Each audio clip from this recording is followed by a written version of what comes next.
দুদিন ধরে চেষ্টা করছিলাম তোমাদেরকে এই পাহাড়টা দেখানোর, কিন্তু কিছুতেই দেখাতে পারছি না। মানে এত ফগি ওয়েদার, কিন্তু বাইরে বেরোলে অদ্ভুত ব্যাপার, কিরকম একটা ক্লিয়ার স্কাই, সবকিছু পরিষ্কার। Hello, welcome back to my channel Madhumita Dham এন্টারটেনমেন্টে সবাইকে স্বাগত। আশা করছি তোমরা সবাই খুব ভালো আছো। আজকে হচ্ছে 9 তারিখ, আমরা এসেছিলাম 6 তারিখ। 7, 8 দেখতে দেখতে চোখের সামনে দিয়ে কেটে গেল। আজকে আমরা এখান থেকে একটু পরেই বেরিয়ে পড়বো, মানে চেক আউট করে যাবো আর কি। আমাদের 11টায় চেক আউট করার কথা, কিন্তু মনে হচ্ছে তার আগে আমরা চেক আউট করে যাবো। এখন ঘড়ি কাটায় 8:30 বাজে। মাম্মামও উঠে পড়েছে, এই যে মাম্মাম। আর দীপমান স্নানে চলে গেছে। তো ভিউটা তোমাদেরকে আগেই দেখালাম হোটেল থেকে কতটা কি দেখা যায়। আসলে এই জায়গাটা এতটা ফগি না, এতটা ফগি, তো এখানে কাঞ্চনজঙ্ঘা ভিউ থাকে না, বাট পাহাড় মানে যদি কুয়াশা টুয়াশা না থাকে তাহলে ওই দিকে যে মাউন্টেন হিলের যে রেঞ্জটা ওটা দেখা যায়, কিন্তু সেটাও দেখা যাচ্ছে না। একদম ইজি একটা দেখা যায়। তো 2-3 দিন ধরে কিছুই দেখতে পাইনি। তো এই হলো ব্যাপার। তো আজকে দিদির বাড়িতে যাব, আর তার আগে কোথায় যাব কি করব এখন অবধি কিছু ডিসিশন নিতে পারছি না। দেখা যাক, যেমন যেমন যাব তোমাদের সাথে শেয়ার করব। আর আমাদের অলমোস্ট গোছানো সবই কমপ্লিট। এখন ওই যেগুলো স্নান টান করার পর যেগুলো গোছানো সেগুলো গুছিয়ে নেব। তো চলো সঙ্গে থাকো, দেখতে থাকো।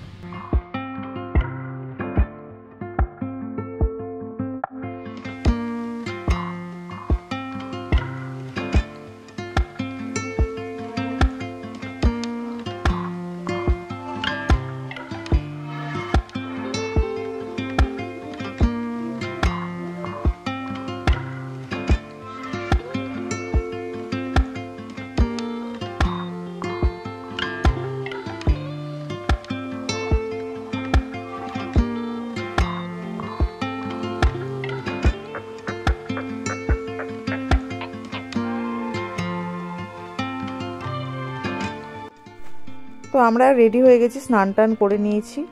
এবার আমরা বেরোবো। আমাদের সারথীকে রেডি করছে আমাদের লাগেজগুলো নিয়ে। আর তোমাদেরকে প্রথম দিন বলেছিলাম বিভাসের নাম। বিভাস হচ্ছে এই ছেলেটি, যেই ছেলেটি দীপমানকে হেল্প করছে।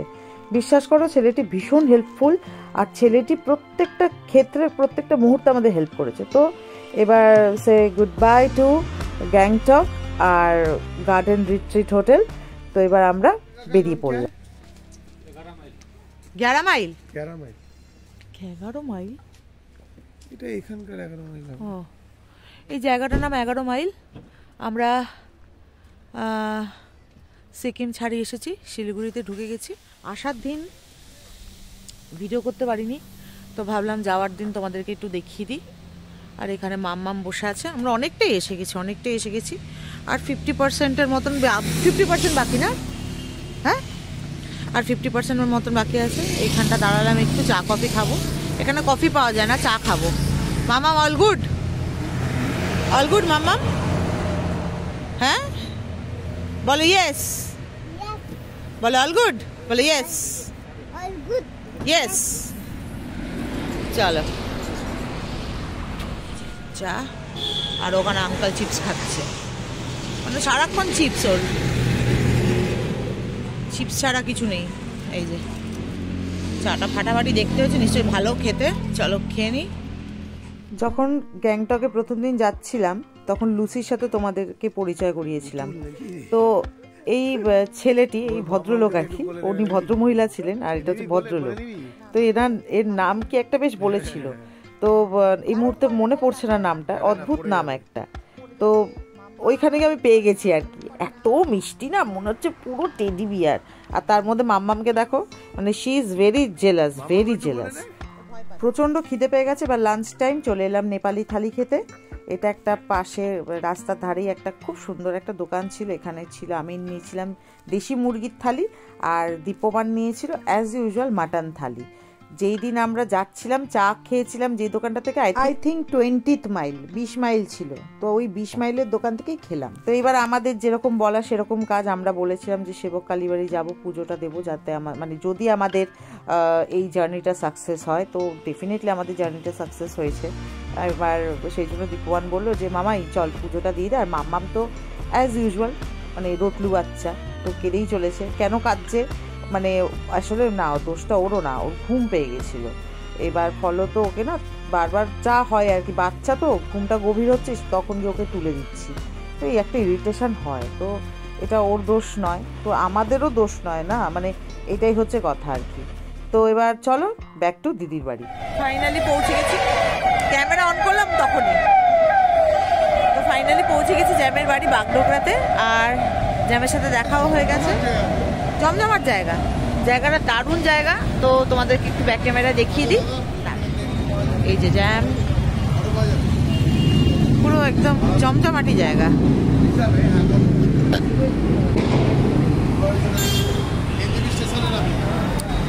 জ্যাম হাই করে দে।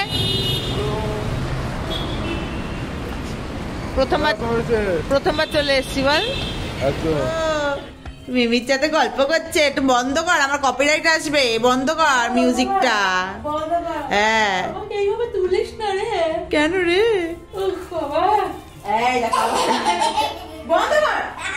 দেখেছো কেমন ছ্যাবলা। এসে গেছি এখানে, তো এলাই কাণ্ড, এলাই কাণ্ড। বিরিয়ানি, আর্সেলানের বিরিয়ানি চলে এলো। দাঁড়াও, ফ্রেশ হয়ে গেছি, তো আর্সেলানের বিরিয়ানি চলে এলো। আর তোমার রাত্রেবেলা চিকেন টিকেন খাওয়া হবে, বিরিয়ানি। আর যেহেতু আমি বিরিয়ানি লাভার, জ্যাম জানে।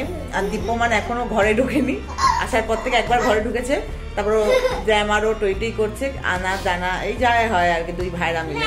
তো আমি ফ্রেশ হয়ে গেলাম। আর এসে সবার আগে যে কাজগুলো করার, মাম্মামের সমস্ত যেগুলো পরে বেরিয়েছিল, যদিও এক্সট্রা জামা ছিল, তবুও দিদি আমাকে বললো কেচে দে। আমি মেশিনে দিলাম, কাঁচা হয়ে গেল। আমারও কয়েকটা ছিল, সেগুলো কেচে দিচ্ছি। বড় বড়গুলো আমার কাঁচা হয়নি, বড় বড়গুলো বাড়িতে গিয়ে কাচবো। তবে ছোট ছোট মাম্মামের গুলো কাঁচা হয়ে গেছে।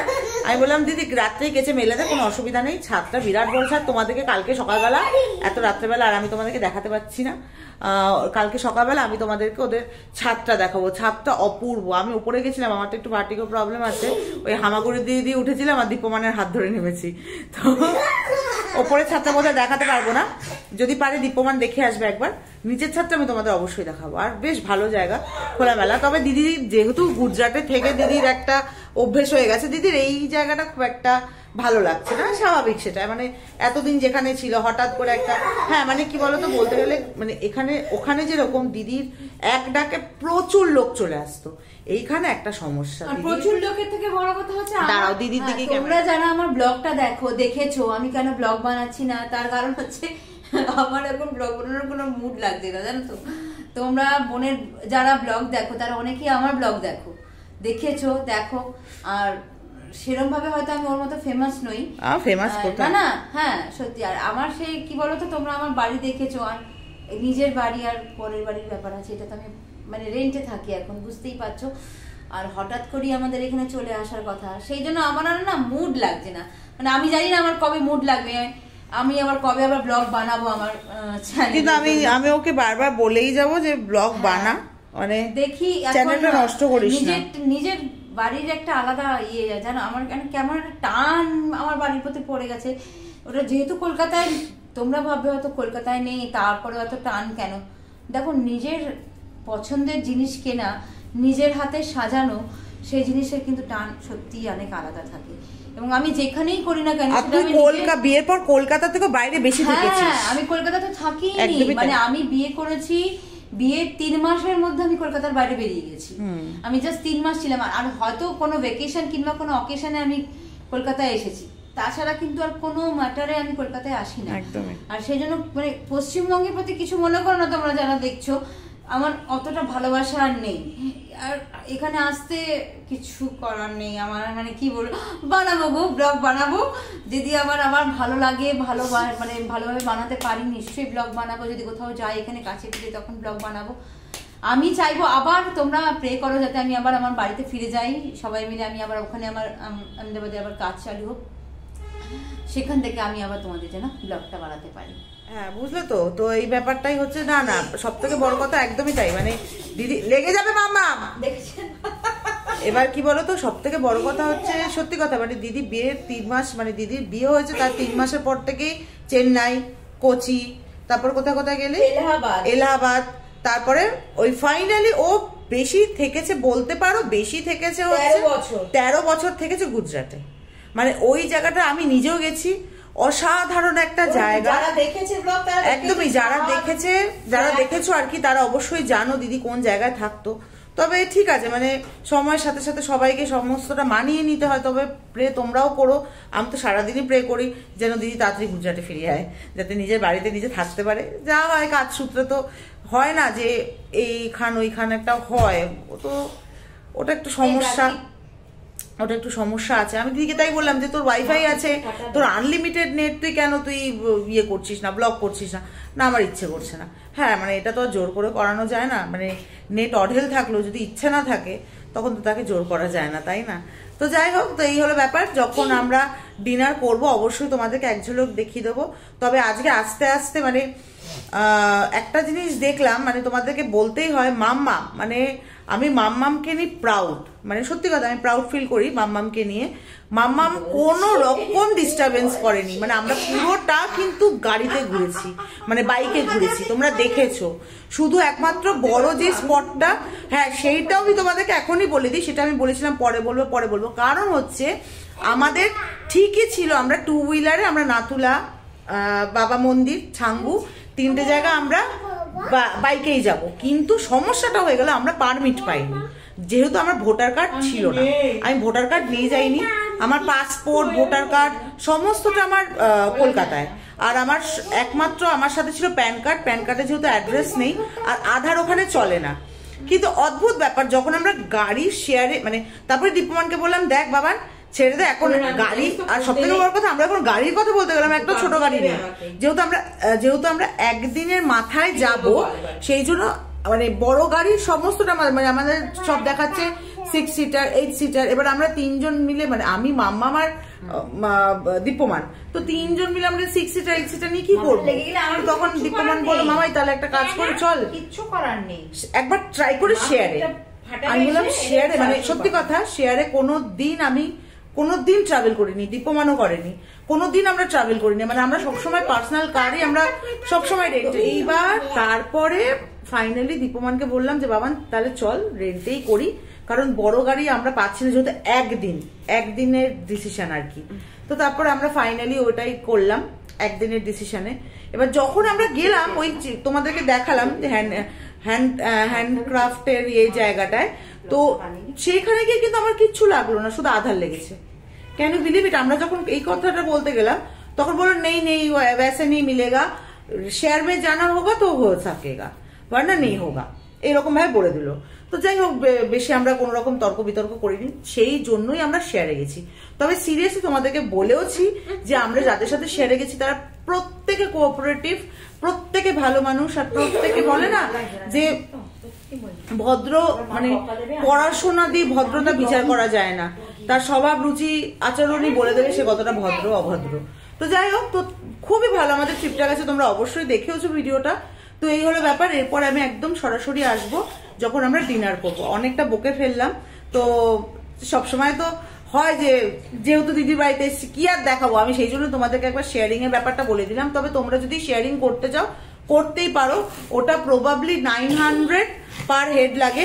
এবার যখন আমরা পুরনো বাবা মন্দির গেলাম সেটা আমাদের এক্সট্রা পড়লো 200, আর আমরা যখন জুলুক গেলাম সেটার জন্য পড়লো 250 এক্সট্রা, মানে 900 প্লাস 200 হচ্ছে 1100 প্লাস 250 হচ্ছে 1350, মানে 1350 টাকা আমাদের পার হেড পড়েছে।